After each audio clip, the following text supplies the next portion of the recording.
শরীয়তপুরের জাজিরার মাঝির খাঁচ এলাকায় ধসে যাওয়া পদ্মার তীর রক্ষা বাঁধ এলাকা পরিদর্শনে গেছেন অন্তর্বর্তী সরকারের দুই উপদেষ্টা। এ নিয়ে আলোচনাতে শরীয়তপুরের মাঝির খাঁচ এলাকা থেকে যুক্ত হয়েছেন কাজী মনিরুজ্জামান। মনির, ক্ষতিগ্রস্ত বাঁধ পরিদর্শনের বিষয়ে জানাবেন এবং বাঁধ মেরামতের অগ্রগতি কেমন দেখছেন?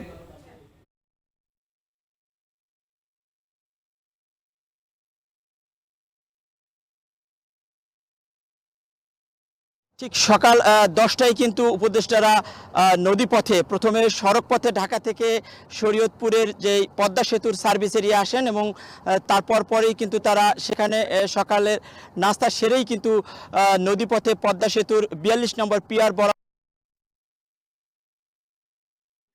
ক্ষতিগ্রস্ত এলাকায় আসেন এবং যে বাড়তি অন্যান্য স্থানে যে ঝুঁকিপূর্ণ সেই এলাকাগুলো দেখেন। তার সাথে পানি উন্নয়ন বোর্ডের কর্মকর্তারাও ছিলেন, অন্যান্যরাও ছিলেন। তো আমরা যতদূর দেখছি যে তারা কিন্তু এখনো নদী পথে রয়েছেন এবং পদ্মা সেতুর যে মাঝখানে চর রয়েছে সেই চরও দেখছেন, কারণ এখানে একটি বিবিএ এবং পানি উন্নয়ন বোর্ডের একটি সমীক্ষা রয়েছে যেখানে বলা হয়েছে যে বাম তীরে চর পড়ার কারণে এই ডান তীরে নদীর গভীরতা বৃদ্ধি পেয়েছে এবং পানি বৃদ্ধি পাওয়ায় কিন্তু হুমকিতে এই বাড়তি পড়েছে। তো পুরো পদ্মা সেতু কতটা ঝুঁকিপূর্ণ রয়েছে বা এলাকা কতটুকু ঝুঁকিপূর্ণ রয়েছে সেই বিষয়টি কিন্তু তারা নদী পথে দেখেছেন।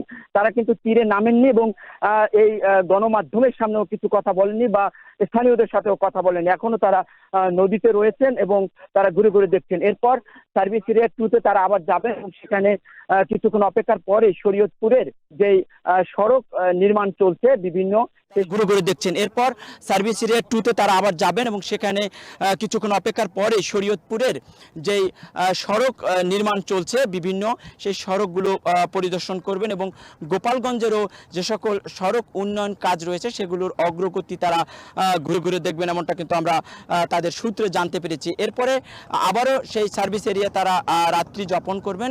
আগামীকাল সকালে ফরিদপুর বরিশাল যে 6 লেনের মহাসড়ক উন্নয়নের কাজ চলছে তার অগ্রগতি দেখে তারা এই 2 দিনের সফর শেষ করবেন, এমনটা কিন্তু উপদেষ্টা পরিষদের থেকে আমরা জানতে পেরেছি। তো 3 জন উপদেষ্টা আসার কথা ছিল, কিন্তু একজন উপদেষ্টা ওয়াহিদউদ্দিন তিনি শারীরিকভাবে অসুস্থ হয়ে যাওয়ার কারণে কিন্তু আসতে পারেননি। 2 জন উপদেষ্টা এই 2 দিন সফর শেষে ঢাকা ফিরে যাবেন। তো এর ফলে কিন্তু স্থানীয়দের মাঝে আশার সঞ্চার হয়েছে। তারা বলছেন যে আসলে এর ফলে এখন এই বাঁধটি যে ঝুঁকিপূর্ণ রয়েছে অবশ্যই এই বাঁধটি কর্তৃপক্ষ গুরুত্ব দিয়ে এটিকে স্থায়ীকরণ এবং মজবুতিকরণের কাজ করবেন। এর ফলে এখানকার যেই 13টি বসতবাড়ি এবং 2টি ব্যবসা প্রতিষ্ঠান চলে গেছে তাদের মাঝেও কিন্তু আবারও আশার সঞ্চার দেখা গেছে।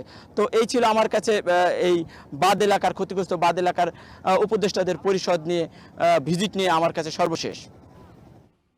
শরীয়তপুর থেকে যুক্ত ছিলেন কাজী মনিরুজ্জামান।